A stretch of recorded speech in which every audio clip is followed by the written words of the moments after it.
Just after sunrise on November 19th, 2012, a quiet cabin outside Durango, Colorado, seemed frozen in time. The television was still on, cartoons flickering across the screen. An empty cereal bowl sat on a coffee table, and a 13-year-old boy was nowhere to be found. Mark Redwine believed his son, Dylan, had simply gone out to meet friends. The teenager had been restless, eager to leave the house early that morning. So Mark waited. Hours passed. Dylan didn't come back. Calls went unanswered. Texts went unread. By mid-afternoon, it was clear this wasn't a normal disappearance. When police became involved, the questions multiplied instead of fading. Why hadn't Mark reported his son missing sooner? Why was he so calm while Dylan's mother was frantic? And why did the story of what happened inside that cabin keep changing? As days turned into weeks, and weeks into months, the search for Dylan Redwine stretched deep into the forest surrounding his father's home, uncovering fragments, contradictions, and a truth far more disturbing than anyone was prepared for.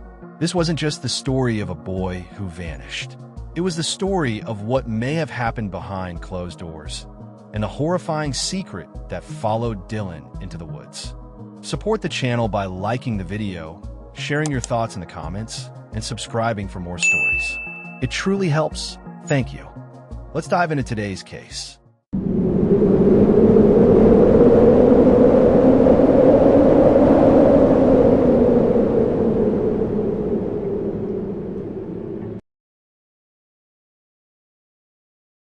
On the morning of November 9th, 2012, 51-year-old Mark Redwine woke up around 7 a.m.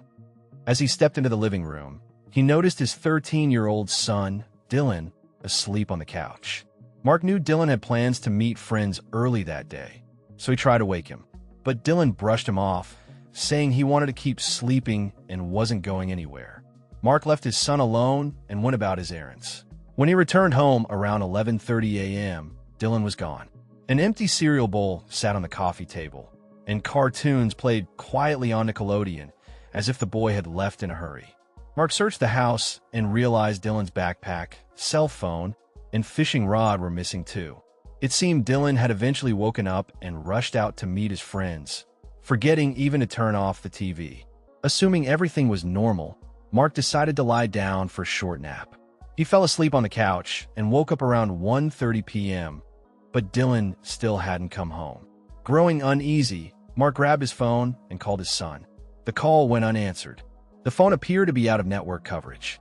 By 3 p.m., growing concerned, Mark went to check with Dylan's friends to see if anyone knew where the boy had gone. One by one, they all said the same thing. They hadn't seen Dylan or spoken to him at all that day. As the hours passed, worried messages began flooding Dylan's phone. "Dude, your dad is looking for you. You okay? We're all worried about you. Your mom called. She's worried. Dylan, seriously, when you get this, call someone." But 13-year-old Dylan Redwine never replied. He never called back, and he never came home. That's when panic set in. Mark went straight to the police station and filed a missing person report. From there, he texted his wife, Elaine, asking if she had heard from Dylan or had any idea where he might be. Alarmed and frustrated, Elaine responded sharply. She was a 7-hour drive away from Durango and had no idea where their son could be. Elaine demanded that Mark contact the police immediately, only to be told that he already had. Her fear was justified. Their son never reached out that entire day. After that tense exchange between the former spouses, Mark suddenly went silent. He stopped responding to Elaine's messages and ignored her repeated calls. Desperate and furious, Elaine accused him of being responsible for Dylan's disappearance. Just days earlier, on the eve of November 18th, 2012, 13-year-old Dylan Redwine had traveled to Colorado to spend Thanksgiving with his father, Mark. His parents had divorced years before, and Dylan's relationship with his father was strained. Deep down, the boy dreaded the visit. When Dylan finally arrived at his father's cabin in Durango, Colorado, he sent his mother a message letting her know he'd arrived safely. Elaine replied with encouragement, telling him he'd done great and that she was proud of him.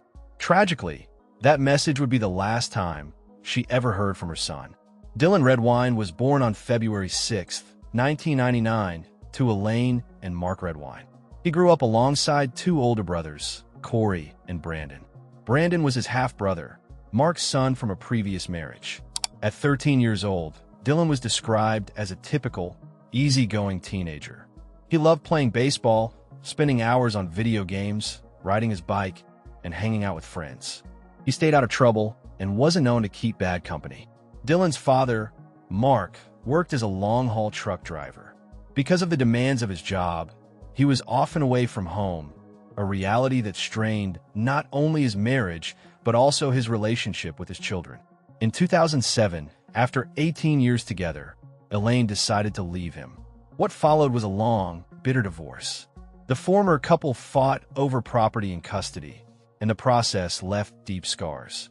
In the end, the court granted Elaine full custody of the children, while Mark was given visitation rights. The divorce hit Mark hard. Overwhelmed by anger and stress, he often took out his frustration on his own children. As a result, the boys' feelings toward their father shifted dramatically. They grew distant, resentful, and eventually came to despise him. Dylan and Corey were relieved by the custody arrangement that allowed them to remain with their mother. Brandon, already old enough by then, had moved out to begin his own life. After the separation, Mark relocated to Durango, Colorado, roughly a 6 to 7 hour drive from where Elaine and the children lived. Bitter about rarely seeing his sons, he arranged for them to stay with him during school breaks and holidays. In 2012, during another break from school, Mark contacted Elaine and asked if Dylan could come spend Thanksgiving with him. Despite his resentment and unease around his father, Dylan knew the visit was required under the custody agreement. With no real choice, he reluctantly agreed to make the trip. On November 18, 2012, Elaine drove Dylan to the airport. His older brother Corey, now 18, chose not to go, leaving Dylan to make the trip to Durango alone.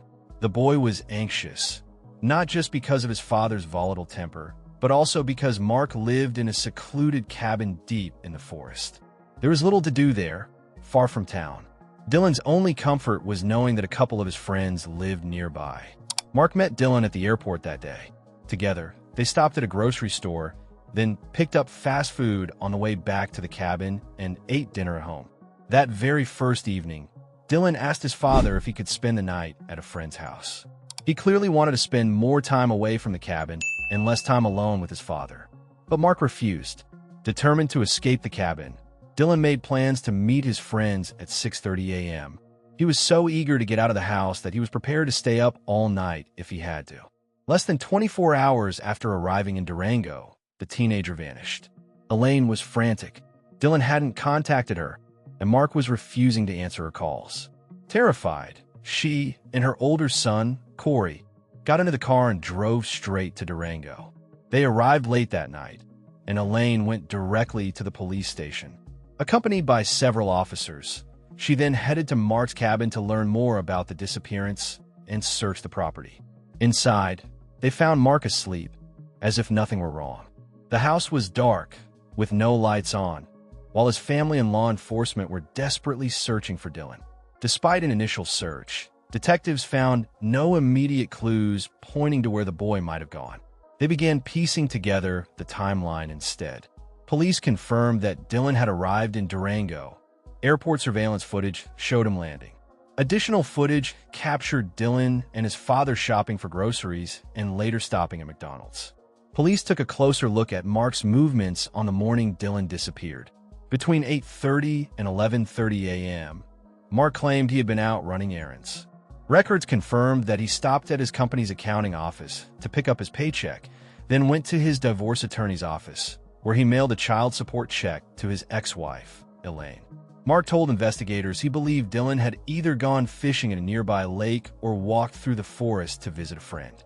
That second possibility seemed unlikely. The friend lived nearly 15 kilometers away, and in the frigid Colorado weather, it was hard to believe a 13-year-old would attempt that trek on foot. Mark's cabin sat near the vast San Juan mountain forest, forcing police to search an enormous area. Authorities launched a large-scale operation, deploying canine units, volunteers, helicopters, and drones. Hour after hour passed, then days. Still, Dylan Redwine was nowhere to be found. Thanksgiving came and went with no sign of Dylan. With official searches turning up nothing, Elaine took matters into her own hands. She organized her own search efforts, holding press conferences, distributing flyers, and putting up posters featuring her missing son. She launched fundraising campaigns and created a social media page dedicated entirely to finding Dylan. A reward of $50,000 was offered for any information that could lead to answers. Throughout it all, Elaine remained deeply suspicious of Mark. When she first arrived at the sheriff's office, she was stunned to learn that there was no record showing her ex-husband had contacted police about Dylan's disappearance. Mark, on the other hand, claimed Elaine was eager to accuse him of every possible wrongdoing, even suggesting he was responsible for their son vanishing. But Elaine was convinced of one thing: Mark was lying. According to Mark, when he returned to the cabin, the TV was playing the children's channel Nickelodeon. But Dylan hadn't been a fan of cartoons for about a year. At 13, he was more interested in music videos on MTV. Elaine was frustrated and disheartened. Her ex-husband seemed to know so little about his own son that even his story sounded implausible. During one of the ongoing searches, a canine handler's dogs finally picked up a scent near the nearby lake, prompting divers to investigate. But after 9 days of intensive searching, they found nothing. Police began to accept the grim reality. This was not a simple runaway. Their focus shifted to locating Dylan's body. Meanwhile, Brandon, Dylan's older half-brother, was living out of state with his own family and children. When Brandon heard about Dylan's disappearance, he dropped everything and flew to Colorado to help with the search. But strangely, the teenager's father, Mark, seemed largely absent. Unlike his brother and mother, Mark did not participate in searches, fundraising efforts, or even managing social media appeals. He also ignored repeated inquiries from the police. For Elaine, watching this unfold publicly was both shocking and painful. She appeared on television, openly expressing her suspicion that Mark was involved, and it was difficult for her to see her ex-husband remain so passive while she fought tirelessly to find her son. Eventually, police obtained a warrant to search Mark's cabin. They discovered several drops of Dylan's blood. Mark claimed the stains were from a cut Dylan had sustained during a visit the previous year. Despite his explanation, he was summoned to the police station to answer further questions. At first, detectives had no reason to suspect Mark. Grief can manifest in many ways. Some, like Elaine, channel their pain into action, while others, like Mark, internalize their worry and avoid public displays. But when police questioned him, Mark's reaction raised alarms. He erupted in anger, shouting that he was the true victim, that he had lost his son, and that the detectives were treating him like a criminal. His outburst only fueled investigators' suspicions. Eventually, Mark was subjected to a polygraph test, and he failed. In February 2013, authorities conducted another exhaustive search of Mark's cabin. Yet again, they found no trace of Dylan. The growing tension and public finger-pointing between Dylan's parents caught national attention, leading to an invitation for both Mark and Elaine to appear on the Dr. Phil show. On the show, Mark denied any involvement in Dylan's disappearance, while Elaine highlighted behaviors and inconsistencies that suggested her ex-husband was lying. Toward the end, the host invited their older son, Corey, to speak about the family dynamics. According to him, all three boys had come to resent their father. Mark had allegedly subjected them to physical and emotional abuse, behaving cruelly, rudely, and unpredictably. Mark, as usual, dismissed his son's accusations. To further clarify the situation, Dr. Phil offered to administer a lie detector test live on stage. Mark initially agreed, but when the polygraph expert arrived, he abruptly changed his mind, claiming the test was a waste of time, and walked off to the boos of the studio audience. The polygraph expert later remarked that in all his years of experience, he had never encountered a parent who claimed to be desperately searching for a missing child yet refused to take a lie detector test. In June 2013, authorities launched a new round of searches. Over 5 days, police, volunteers, and specialized search teams scoured more than 16 kilometers of forest surrounding Mark's cabin. By now, It was widely believed that Dylan could no longer be alive, and the focus had shifted to finding his remains. This time, the search yielded results. Investigators discovered pieces of a torn t-shirt, a sock, a shoe, headphones, and a strand of hair, all later confirmed to belong to Dylan. The search continued, and on June 27th, human bones were uncovered in the wooded area. Partial remains of 13-year-old Dylan Redwine were found approximately 13 kilometers from his father's home. Forensic experts examined the remains, but were unable to determine the exact cause of death. Questions lingered.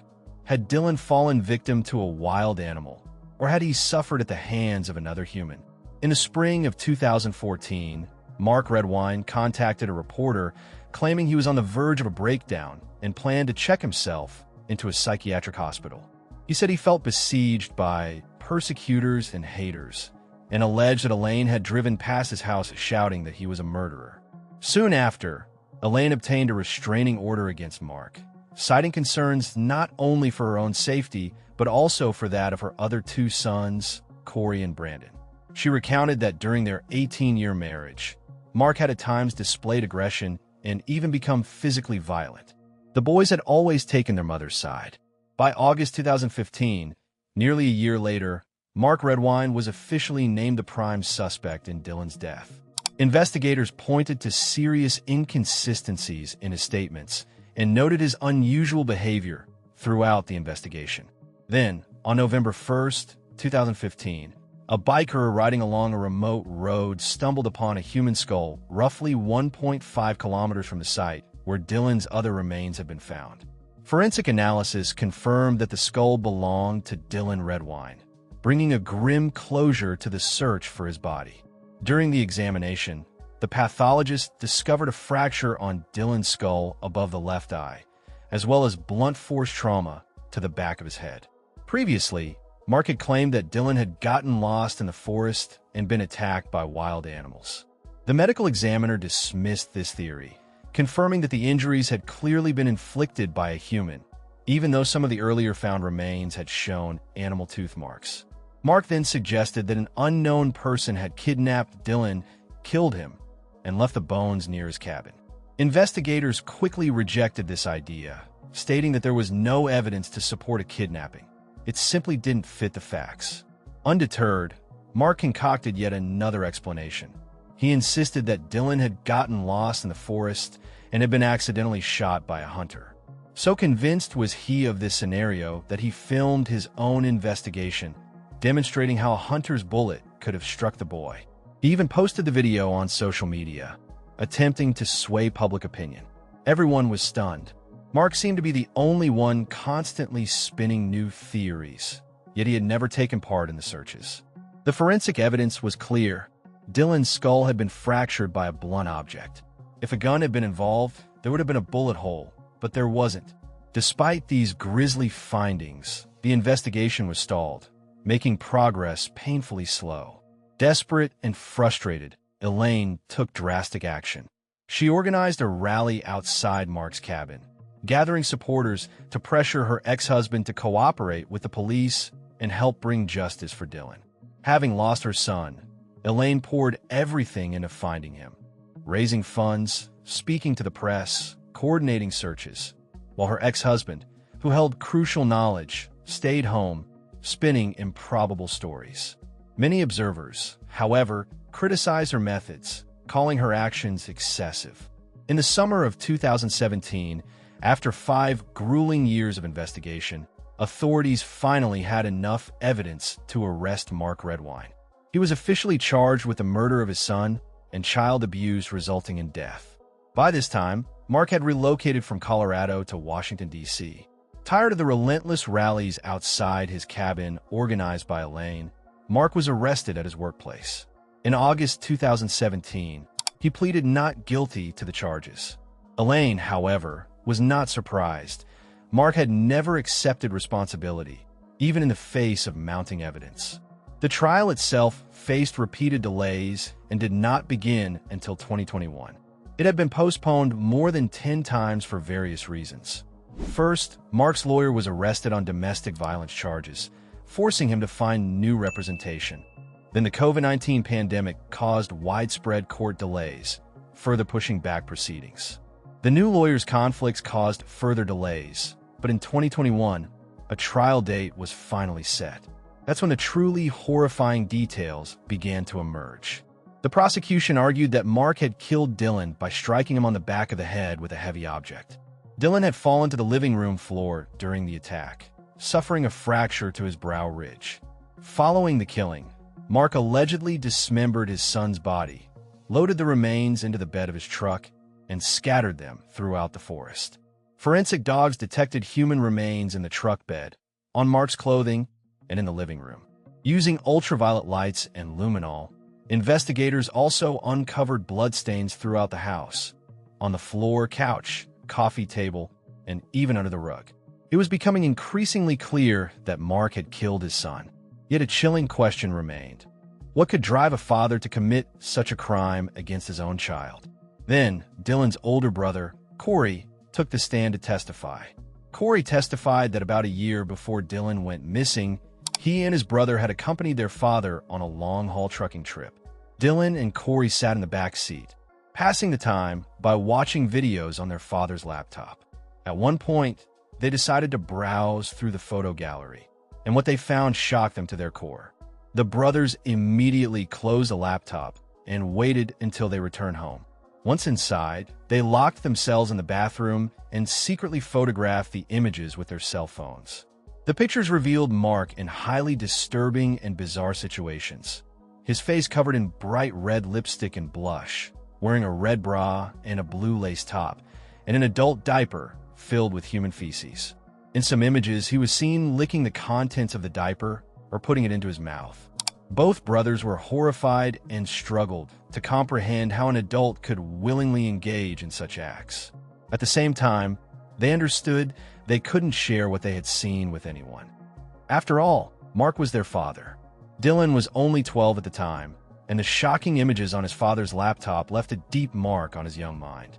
Over the following year, Dylan brought up the subject occasionally with his older brother, Corey, and there were indications that he may have confronted Mark about the photos during his Thanksgiving visit on November 18, 2012. Dylan was still a child, struggling to make sense of the disturbing images and unable to erase them from his mind. The only person who could explain them was his father, but when Dylan confronted him, Mark lost control. He flew into a rage, yelling at his son, and that overwhelming anger ultimately drove him to commit an unthinkable act. He killed Dylan to keep his horrific secret from being exposed. Although Mark had clear mental issues, investigators concluded that at the time of the crime, he was fully aware of his actions and their consequences. In response to the charges, Mark denied that the photos depicted him, even though anyone who saw them could tell they were his.